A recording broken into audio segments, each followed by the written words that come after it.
All right, we're live. This is John Corbett talking to whoever's listening. Welcome to the Discard Pile, Season 3, Episode 2, I believe. It's April 14th, 2016. We got some new blood tonight. Brand new, spanking new guests, so let's break them in nice and easy. My first guest from Atlanta, Georgia, Mike Shea. Welcome, Mike. Hello, thanks for having me. It's good to be here.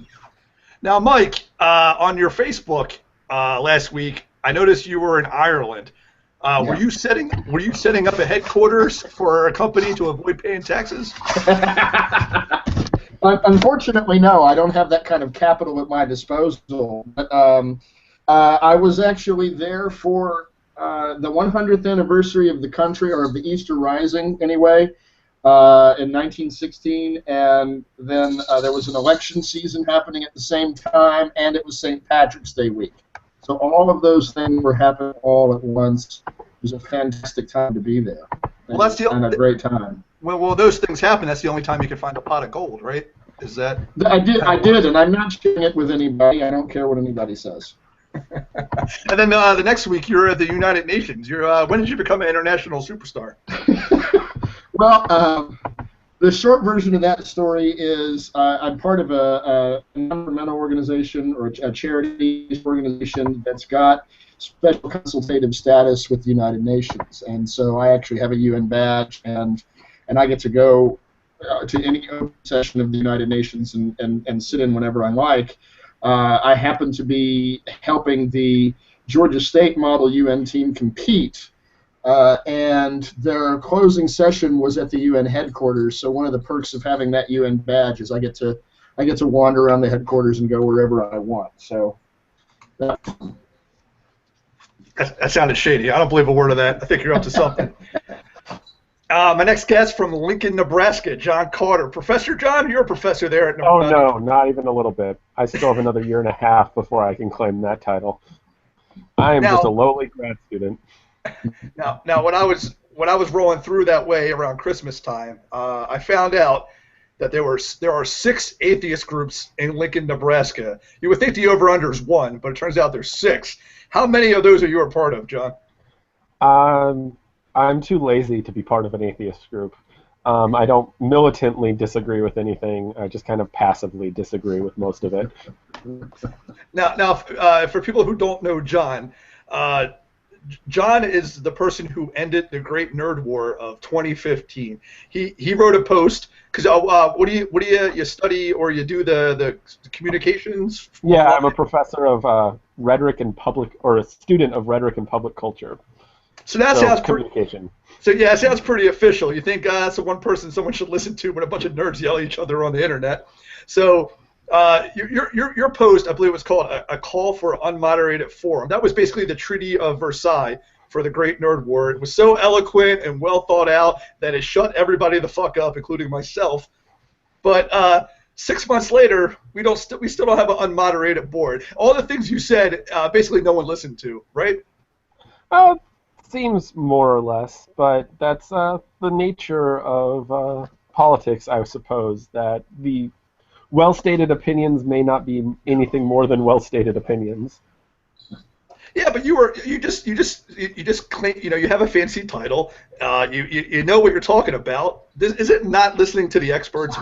It's going to be a problem in America where we don't listen to the experts. The parents think they know more than the teachers. The patients think they know more than the doctors. And then, isn't it good? Anti-intellectualism is alive and well across the country. I'm not claiming that's entirely what motivated the Trek board. I'm not claiming that's at all what motivated the Trek board. On the Trek board, it's just the ramblings of one asshole, be it me. But I do think there is a certain belief in the I know better rather than the person who spends time studying things knows better. So they're a bunch of assholes for not listening to you. I'm just gonna use it as that. We can decide who's an asshole for not listening to another asshole. All right, so I'm gonna get right to the real world topics. I'm gonna play America's new favorite game, Trump or Cruz. You got to pick one. Mike, you go first. Well, if that's the choice, I pick Trump, and I pick Trump because he can't possibly win. His numbers are so bad, it's going to be bloodletting on all the down ticket races. It's perhaps the only thing that can conquer Republican commandering of the House is a Trump nomination. How I like my irony served. So that'd be my choice. If I wanted to ensure a Democrat get the White House, Democrats the Senate, and possibly even take the House, a Trump nomination is the way to go. So he'd be my guy.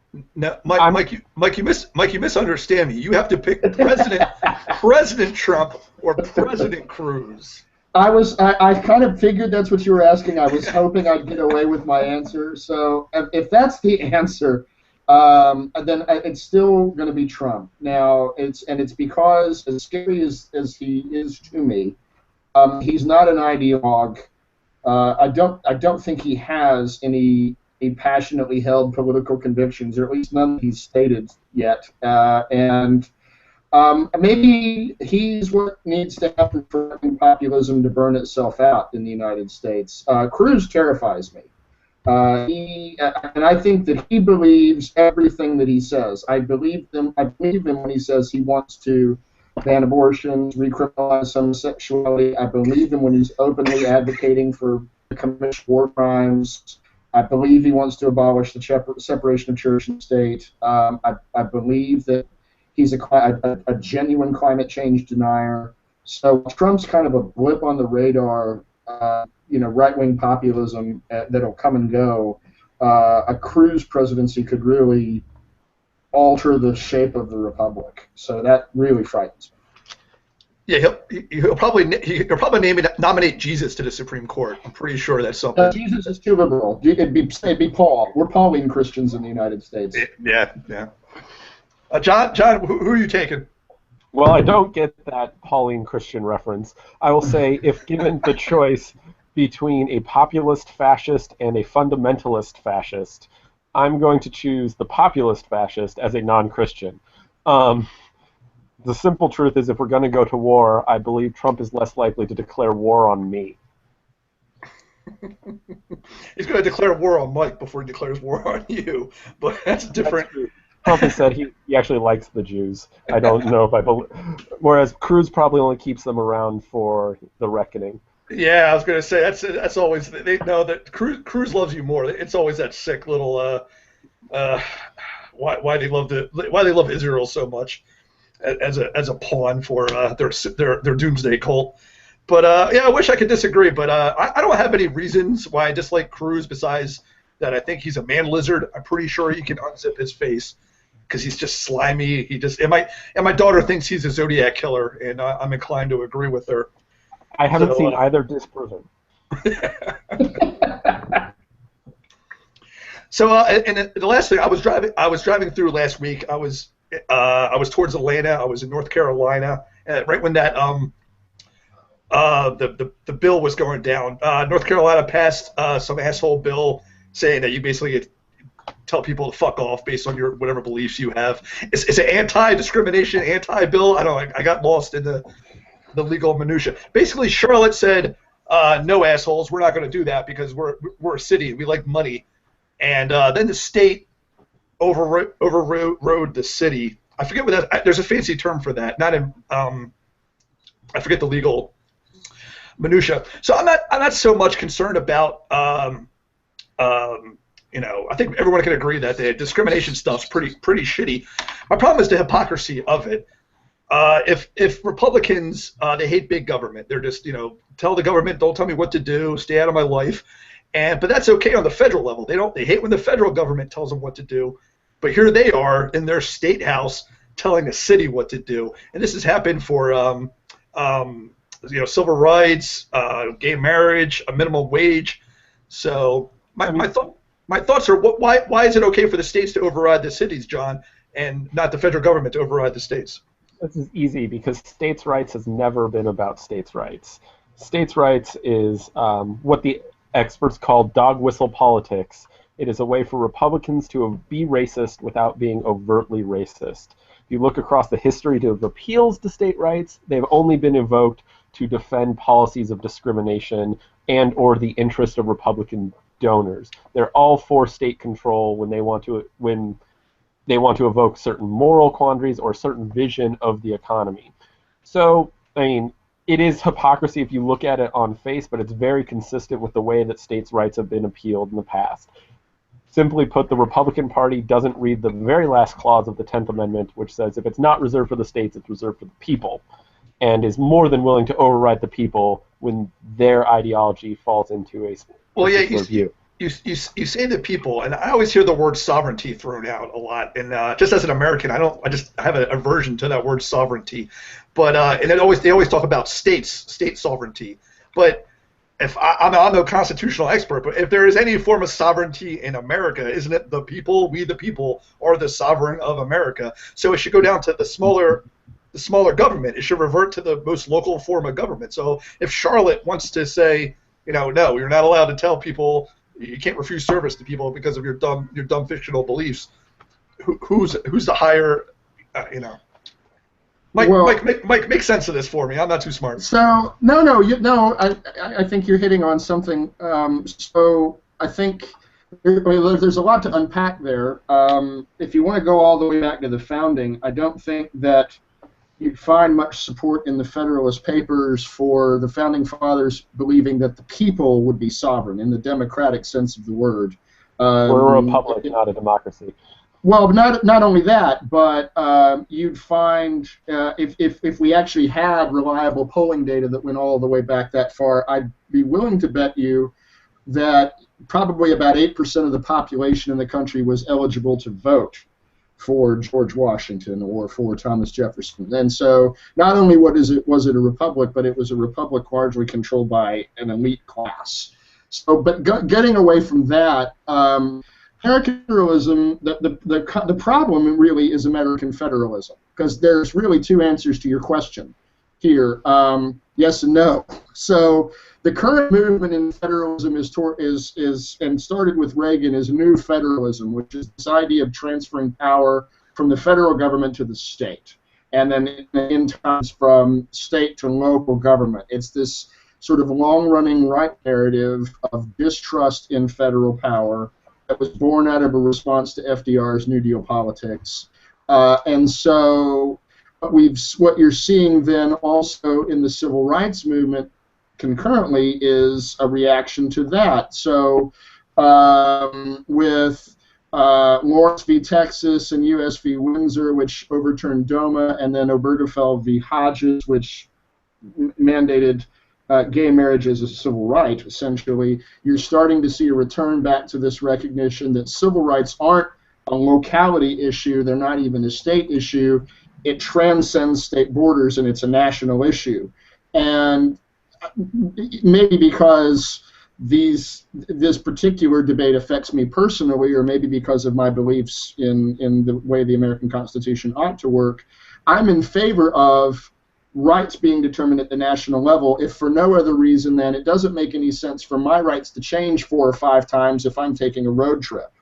There has to be some sort of continuity there.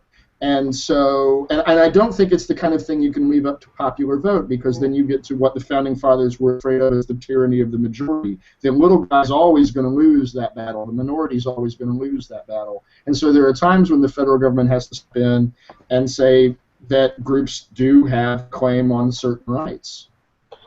And I think as part of that, you'll see that even if people who genuinely believe in federalism as a legal principle, a la Stephen Calabrese, one of the law professors who's an architect of this new federalism, actually argues that federalism in the late 90s, early 2000s swung beyond what anyone envisioned it could have been. And so we're beginning to see a legal reaction that balances even conservative visions of federalism going beyond what any legal scholar saw as a reasonable balance of power. But I also agree that, like, not only from a consistency standpoint, but just an empirical standpoint, that federal power is necessary in civil rights because it's the only time civil rights have been advanced across the country. Now you brought up the '90s on Throwback Thursday, and my boy Bill Clinton was in Philly, having and it he got into a little a protester. He was saying, I'm okay with the protesters, I'll talk to you. And but then it ended up with Bill lecturing and wagging his finger at the two protesters, And this all stems from his crime bill back in the 90s. John, what is Bill Clinton's legacy when it comes to the crime bill? I think it's real mixed. I think a lot of America ignored the crime bill and the legacy of Clinton for a long time, especially because Clinton got remembered through the lens of George W. Bush, and so we thought of Clinton as kind of this progressive windfall in between two great regimes of conservative power. But I mean, the reality is both of the Clintons are barely Democrats.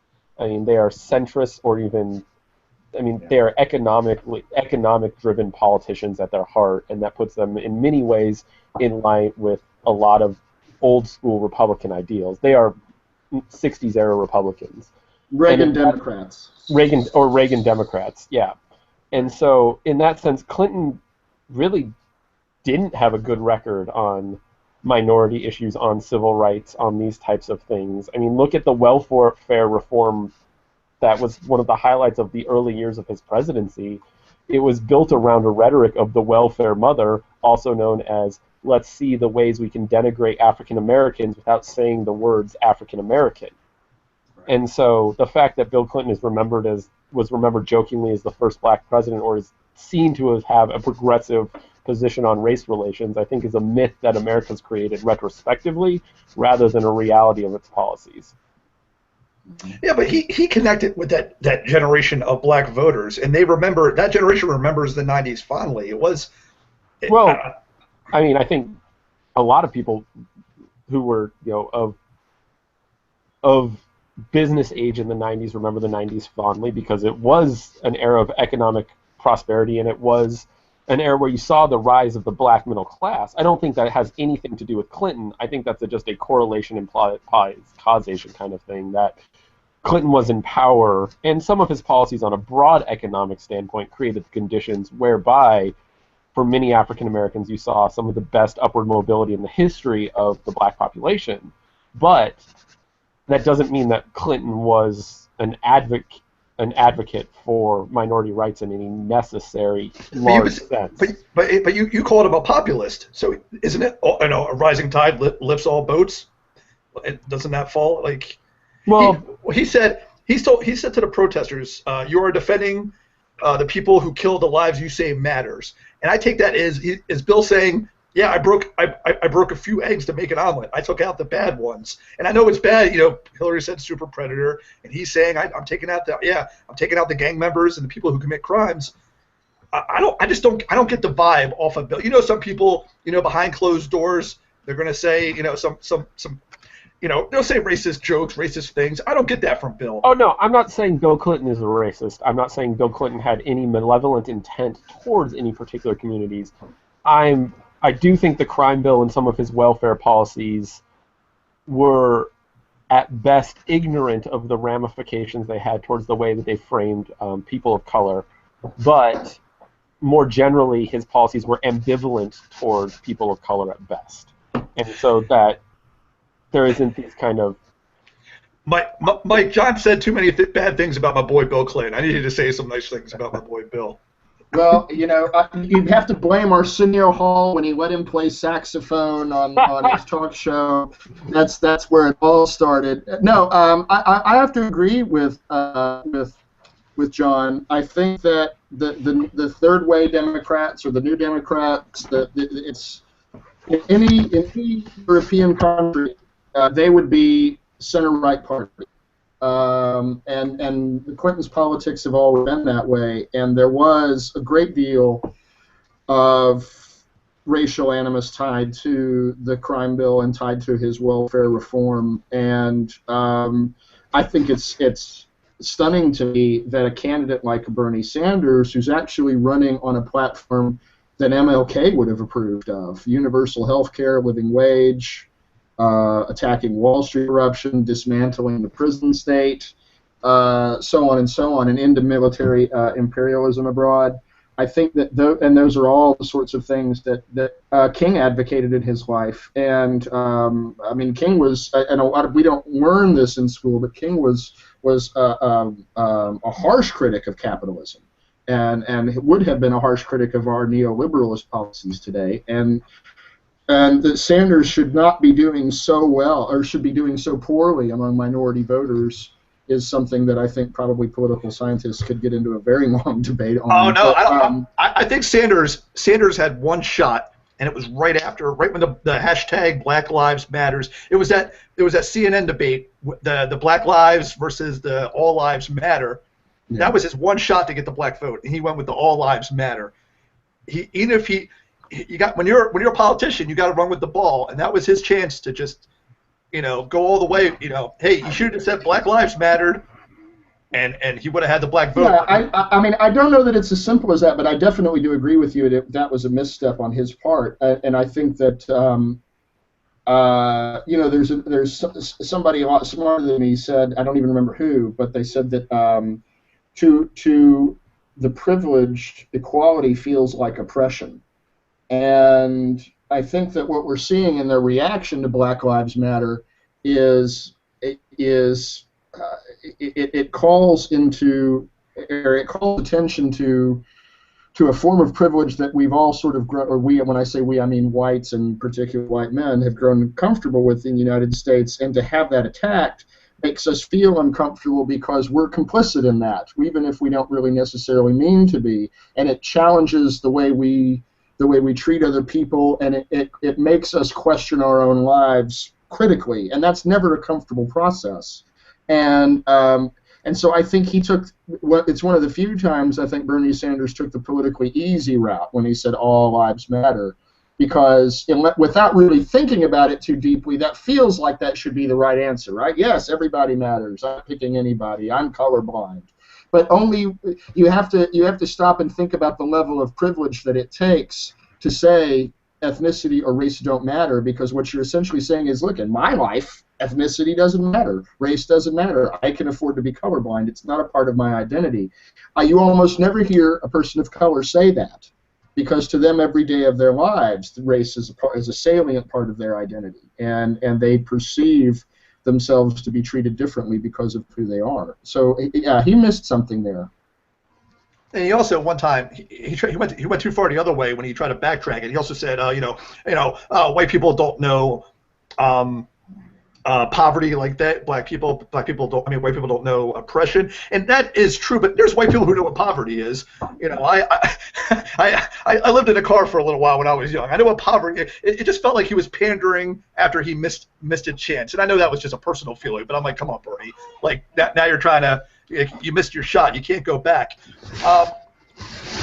Why can't Hillary connect to this generation of black voters?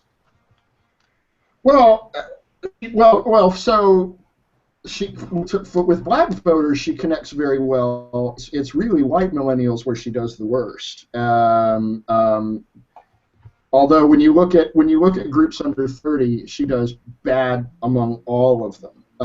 But I think that it's probably a lot of things. There's 2 decades of right-wing attacks. There's some sexism in American politics that still are very real. Holding Hillary Clinton responsible for her husband's indiscretions. I can remember in the 2008 primaries when people would be talking about Barack Obama or Joe Biden and what they said on stage, and then when they start talking about Hillary Clinton, it's, oh, look at that pantsuit she was wearing. And so that kind of casual sexism, that probably has something to do with it. I think left-wing democratic socialism is very appealing to millennials. We're starting to hear I really had a nice little moment when I actually heard Bernie Sanders out loud refer to FDR's Second Bill of Rights and start talking about education, healthcare, housing, and living wage as rights and not simply things that the market's expected to deliver. Those ideas are very appealing to millennials, in part because they don't have to pay for it. But I think also there's a shift in American thinking where human rights are concerned, I hope, anyway. She's seen as establishment, and in an era where Congress has a single-digit approval rating and trust in the fact that we're going to have a better future in this country are at an all-time low, that doesn't help her. And she's fond of criticizing Wall Street for saying top group of hedge fund managers. Something like the top group of hedge fund managers earn more than all of the kindergarten teachers in the country combined, but she got paid for a series of speeches totaling perhaps a couple of hours worth of work, more than a kindergarten teacher makes in his or her entire lifetime. And so that kind of duplicity, I think, hurts her with millennials too. But then they don't really seem to be voting, so I don't think it's going to matter. John, the optics, like I said earlier about Bill wagging his finger, talking down to black protesters, and I saw one of Hillary doing the exact same thing. It's just the optics of that, just the visual. Is that going to hurt her come the fall? No, because, I mean, as problematic as it is, I don't think that those optics are going to significantly affect either African American turnout nor African American support for the Democratic Party writ large. The reality is, while there may not be, almost certainly won't be the African American turnout that there was for either of the Obama electoral cycles, turnout will probably return to more or less normal levels. And within that propensity, I just don't think a Republican candidate, whoever it is, even if it is the supposedly more palpable but equally awful John Kasich, that the African American community is going to turn over in large numbers to vote for that individual. Oh, they would never vote for a Cruz or Trump, but they would stay home, and that could.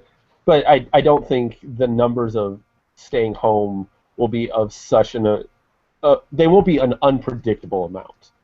Like, I don't think it's going to turn away any voters who were going to vote through this cycle.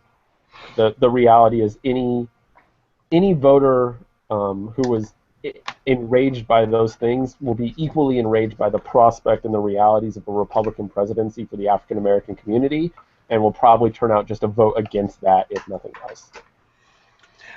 Now I'm gonna call it nerd timeout and switch off of politics for a second. I saw on the internet, so it must be true, that the CBS has a streaming service, and they're going to have a new Star Trek show, and it's going to be set post-movie, pre-TNG. Is that giving you a nerd boner, Mike? Well, I'm happy to return to a world of Trek that requires starships in which people age and die, so that'll be nice. But Kurtzman was part of the Abrams production team that brought us Into Darkness, so there's that. We'll see. Personally, I'm a DS9 fan. I like my science fiction darker. I like it more art-driven. I would have loved to have seen them tackle the universe that DS9 created after the end of the Dominion War. So what happened with Bajor and the Federation, Section 31, did the Klingons, the Romulans, and the Federation maintain their alliance? What about the rebuilding of Cardassia, the new Dominion under Oda, rebuilding Vizet after evacuation, the aftermath of the war, and resuming Starfleet's mission of exploration and discovery? I think that would have been really interesting television. But there's a lot of stuff they can do with the time frame they're talking about in between the movies and TNG. So the change in the relationship between the Federation and the Klingons, the war with Cardassia, the rise of the Romulans, the occupation of Bajor, et cetera, et cetera. So we'll see. I do think that I read somewhere that the series is going to be made available concurrently, so you can stream it for $5.99 a month to see Star Trek, and then maybe it'll be available on the television platform in addition to that. I'm hoping that's the case. I'm not wild about the idea of having to pay $5.99 a month to see Star Trek, but yeah, I'm done streaming. I got the Netflix, and that's it. I'm not willing to pay anything more. No Hulu, no. I'll steal it from the internet if I have to. I'm just happy to get non J.J. Abrams Trek, and I think the guy from the director from Star Trek 2, Meyer. I forget his name, but I think he's the showrunner. So he's he seems to know what he's doing. Oh, really? Okay. You ready? Yeah. I don't know. Okay. Go ahead, John. I was saying, I don't know all the details, but I have to agree. It's the time period I would have wanted to see. I remember when Insurrection was originally set up as like the beginning of a series of some sort of breakdown of the Federation and some sort of Federation civil war, and that's and I think that ties into kind of the post DS9 potential of the Federation and what do they do after this crazy military outbreak. But that would have been more interesting to me. And I'm not the kind of Trek nerd that gets into the who's producing what or whatever. I mean, I'm only actually watching Enterprise for the first time now. Sorry to hear that. It's an interesting commentary on post 9/11 politics. At least season 1 goes very heavy-handed with those politics. A little heavy-handed. It's yeah, you guys are bad Star Trek nerds with this post-apocalyptic Federation Civil War. Gene Roddenberry, and this guy, and Mike likes season 7, Black Jesus, Cisco. You know, that's Gene Roddenberry would have hated DS9. Absolutely hated it. All right, I'm gonna go back to I'm gonna play another game. Who's got a better shot of upsetting in New York, Cruz or Sanders, John? I mean, the real answer is you do. Both of them are virtual locks, but I'm big in New York. They love me out there. Yeah, but I think I will say if anyone has a chance, it's because by some miracle of fate, Kasich decides to drop out, which is not going to happen in any sense of the imagination. That's the only way either of them is under any threat of losing. And even then, I think a fraction of the Kasich supporters go to Trump to make it a lock victory.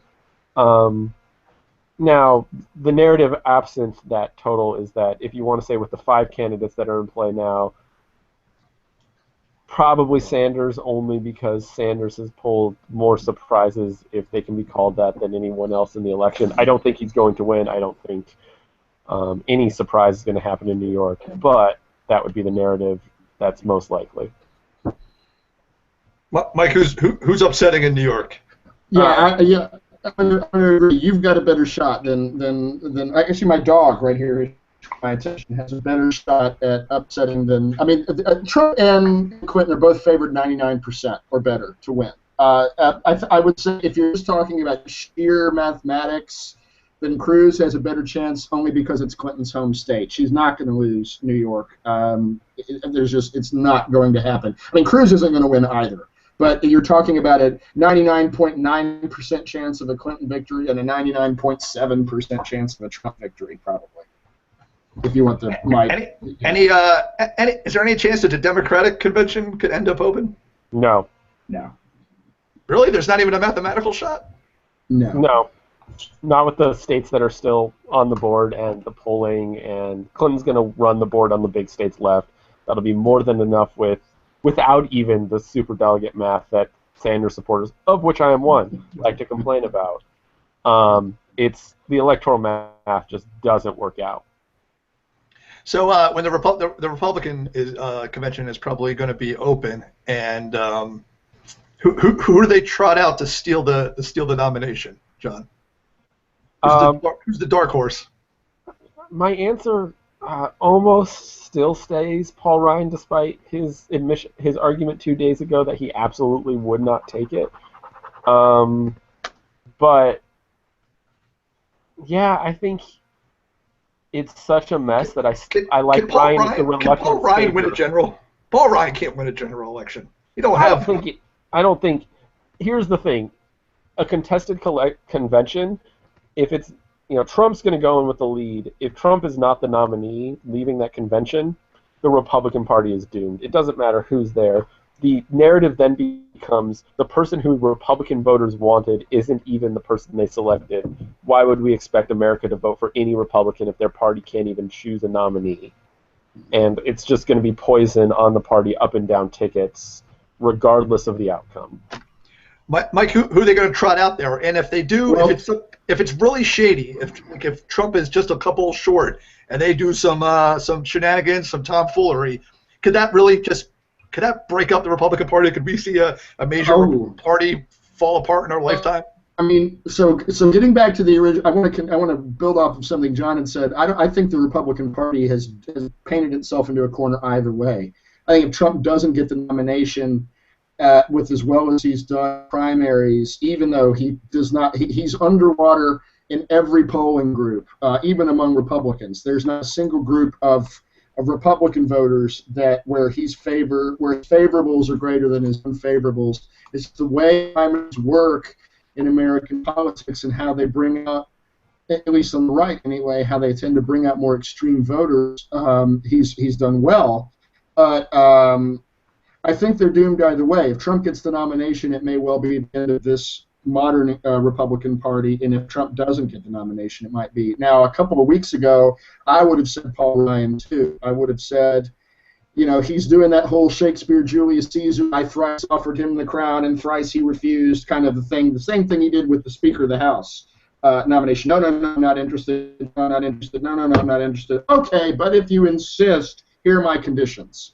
I kind of expected he was going to do the same thing with the presidency, but he's and when he came out about a month ago and he said he backtracked on his makers versus takers narrative from the last election when he said that this was a mistake. I should have been more thoughtful about this. Their poverty is real in the United States. And when he started making remarks like that, I thought, this guy's running. He just hadn't said it. But I think the Republicans would be smart if they went with former General James Mattis or somebody like that to run, if they could get him to run, or even Petraeus, if they could get him to run. Somebody to really, the Republican Party was really successful with Eisenhower. It was a different Republican Party back then, obviously. They look more like Clinton Democrats now, comparatively. But they might have some luck there. The real nightmare scenario, though, to me, if you just set up a simple four-way matrix, and let's say on one axis you've got a big victory for Hillary, a big victory, and then on the other side a small victory, and then on the other axis you've got Clinton and Trump, right? So a big victory for Clinton, and it's sort of a new deal, maybe. If she stays, Sanders has forced her to move left a bit. If she stays there, and if Democrats take back the House and the Senate because of a Trump nomination, we see a sort of a revival of New Deal politics and into new federalism, hopefully, and that. If it's a small victory for Clinton, we kind of stay gridlocked, kind of like we are now. Republicans and Democrats refusing to work together, and nothing really substantial getting done. If it's a small victory for Trump, or if it's a big victory for Trump, then I don't know what the country looks like, but it might be the George Bush presidency, but much worse. Or I misspoke earlier. I'm sorry. So the real worrisome case though is the small victory for Clinton. If it's the small victory for Trump, it's gridlock. If it's the small victory for Clinton, then all of those people that turn out for Trump are going to have felt disenfranchised. The whole narrative, that whole populist narrative of the common man versus the elite, that'll play out. That he'll be able to claim the election was stolen, and you could see a nullification crisis. It could be worse than the end of the Republican Party. It could be a breakdown of law and order in parts of the country. Only in Cleveland at the convention. I don't think it's going to be. It'll be cats and dogs fighting in the streets. But the real lesson here is that the primary system that was created in the 60s and 70s has ruined American politics. I'll say it. I don't trust the American voter. I don't trust the primary voter primarily. And I think we got better candidates that were more likely to accomplish anything politically when we just let the parties make decisions in smoke-filled back rooms. Someone I was listening to somebody and they put it so my simple brain can understand it. This phase of presidential politics there's nothing democratic about it. This is two private clubs deciding who they want to elect as their running. There's nothing democratic. So, and then it made me think that our country is run by two private clubs, and I can't even function in a nerd private club when it comes to Star Trek cards. I don't know how America's supposed to function with two private clubs. I don't know. I've always been Jeffersonian with my dislike of political parties, but they are a bit of a necessary evil. Well, they're only a necessary evil because we created a system of government built around single-member districts. Like, we can get... First past the post. Yeah, first past the post in single-member districts. It's the idea that someone has to just win an election against one other human being that decides it. That will always create party politics. I mean, that's why England is dominated by just a few small parties. That's why we are. As soon as you open it up to other systems of government, basically when the rest of the world learn from the mistakes of our republic, that you see systems of governance that actually enable a plurality of parties instead of the demand of a majority. Speaking of mistakes of the Republic, I was also Facebook stalking Mike. That's one of my new hobbies now is Facebook stalking Mike. And Mike, you posted a link about, let me get this right, that April 9th, the date that the Confederacy surrendered to the Union, should be a national holiday. Sell that to me, Mike. Damn right. You know, down with traitors. I think no. To be absolutely serious about it, I think the author was probably making a rhetorical point. You know, right now we're using federal money to maintain Confederate memorials, and there are states which celebrate Confederate Memorial Day. And you know, driving down the road in Atlanta, Georgia, it is entirely possible that I'll be stuck in traffic behind an SUV with a support the troop sticker right next to a Confederate flag. And just the cognitive dissonance of that alone is enough to make me just want to pull over and take a little nap. Well, the Confederate troops were American troops. They were just... Well, they were killing American troops, right? So it sort of depends also on how you define American, right? So yeah, but you started off with down with traitors, right? But that's what this country. That's what we are. We were a nation. You're a traitor until you win. That's exactly the point. Ben Franklin always was famous for saying, you know, treason is only ever legal in the first, or rebellion rather, is only ever legal in the first person, as in my rebellion. It's never legal in the third person, as in their rebellion. So they lost that war, and rightly so, if you ask me. So I think that it's fine to have Confederate flags, Confederate memorials, even artifacts from the war, anything at all in museums. I think probably maintaining the headstones is a form of respect that's due, and a form of historical preservation that's due. Teaching about it in history books in classrooms is a must. I don't believe in sanitizing our history.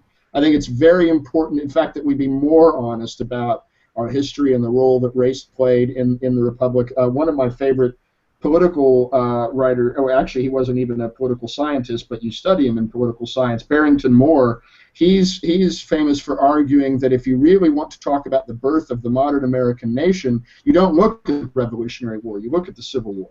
Mm-hmm. Because that was the complete overthrow of a colonial system. And prior to the Civil War, you still had essentially different economies in the United States, and you also had a system of power that was largely unchanged since before the Constitutional Convention. So if I may interject briefly, yeah. I think, you know, from my standpoint as a scholar of rhetoric, there's also like that shift, and like this gets back to that whole question of federalism we got to, is the end of federalism. The easy point that proves all of this is prior to the Civil War, people spoke of these United States of America. After the Civil War, we talked about the United States of America. That's right. And those terms shift a very different thinking about what this country is and how it works. Absolutely. And, yeah. You can continue. No, I've spoken too much anyway already. But Mike, have you lived in Georgia your whole life? No. Where were you originally from? I was born in Indianapolis. We left there when I was 8, and I was raised mostly in Memphis, Tennessee. All right, so you've lived in the South a good portion of your life. Yeah, 32 years. Okay, well then you'll qualify as a southern gentleman. Now you got to understand. You got to understand that now pride is important to all men, sure. But to the southern only if we accept normative definitions of gender. Hold on. Run that one, Bobby, one more time. Pride is essential to men only if we accept normative definitions of gender. No, absolutely not. All men, their pride. Doesn't matter how they identify themselves. That's and that's what. But that's only because we've created constructs of masculinity that tend to privilege pride. Name me a time in history that men didn't care about their pride, and that masculinity has changed throughout Well, course of history. I'll bail you out a little bit here. I understand what you're saying, but I think that probably a more articulate way to say that would be pride is important to human beings. I think that's true. I mean that goes all the way back to Hobbes, and I think that's right. I think we're prideful. Our human nature, we're prideful. I agree with that. Men will do anything to save their pride. They'll argue a point they don't believe in. They'll fight a war they don't believe in. They'll do anything to save their pride. But my point was being that all that stuff you were talking about, the monuments, all that stuff, the Southern heritage, is just to save their pride. They lost. You said they lost, and you're trying to say fuck them, but we couldn't do that. There was a devil's bargain made after the North beat the South. Sure. Because we could have came in, we could have wrecked shop, we could have completely shifted how we didn't change much in the South economically, besides just getting rid of the forced labor into some. To be fair, that's all falls firmly on the shoulders of Rutherford B. Hayes. But isn't that how we had to do it? My point is, I'm going to do some counterfactual history here. If we didn't, this is going to be a bad thing to say, is that I think Jim Crow was the devil's bargain. If we tried to smash the South, it would have been the for the next 100 years. Well, if we tried to crush, we left them their pride. We left defeated. But you're ignoring Reconstruction, like as a historical time period, which American history loves to do, which is in the period from the Civil War till the election I want to say 1876, but I might be wrong. Basically, you had an electoral crisis, the likes of which we saw in 2000, where you had different sets of electors returning different votes, and Rutherford B. Hayes traded the end of Reconstruction, which basically went wholesale into the South and imposed new laws. You saw the majority of state houses were run by African Americans because all African Americans were enfranchised in a way that has never again been seen in this country. And there was radical reform across the South, but Rutherford B. Hayes traded that all away to win the presidency under very contested conditions. And then the questions of pride were allowed to exist. I think if you had allowed Reconstruction to continue, the narrative of pride wouldn't have been allowed in the same way, for the very reason that you wouldn't have had 100 years of Southern politics built around whites in the South protecting their states' rights as they see the country has left them behind for hundreds of years. Yeah, and I mean, just contrast this with the way the military occupation reconstruction of Germany was carried out. I mean, it's a question of political will and it's a question of execution. But getting back to your original question about Southerners and pride, I think that what we've seen allowed to be perpetuated is a fairly uninterrogated version of that pride. I mean, if you look at the people who were fighting on behalf of the Southern states and the Confederacy, they weren't slave owners either. They were drafted or conned or coerced or even forced to fight for a wealthy elite that did not necessarily have their interests at heart either. And my only response whenever someone comes up to me and says, what about Southern pride? What about pride in the Confederacy and in the quote-unquote the noble cause of states' rights? My questions back to them are always, well, what states' rights were they fighting for specifically? What was I mean, yes, you can say states' rights, but states' rights for what? States' rights to do what? And you can't, so it becomes impossible to talk about the Southern cause in the Civil War without ultimately arriving at the answer of the right to keep and sell people into slavery. And that's nothing to be proud of.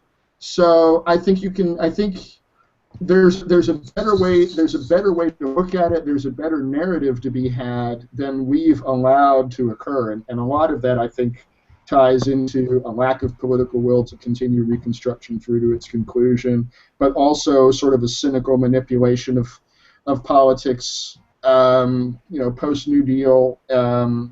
So there's a few reasons for it, I think, and just also even more simply, the fact that the South, and for various reasons, has been left behind economically for much of the 20th century, and people who are left behind need somebody else to blame.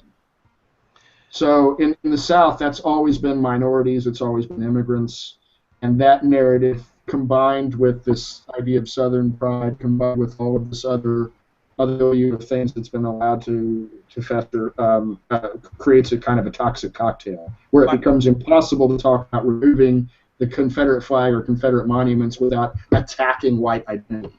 That's just not the case. My simple theory I was trying to say was that after World War I, we took Germany, we left them no pride. They had to sign a shitty, there was bad conditions, a lot of money. We left them with nothing. And if we did the same thing to the Confederacy in the South, I think there's a chance that there's idiots now who say the South will rise again. I'm just saying there was a slight percentage that could have happened if we let Reconstruction go all the way through. It could be a shitty theory. I'm just saying that there could have been armed insurrection for the next 100 years. Instead, it was a subjugation to Jim Crow and a lot of bad things for 100 years. Whereas I would argue, and sorry, this episode has turned into two seemingly liberal academics outflank John from the left. That's a first. Right. But that, the absence of Reconstruction is exactly the similar types of conditions that Germany saw in post-Versailles, which is they're subjected to economic devastation with no other political consequences. They're left to more or less do what they will, but they aren't given an economy to succeed.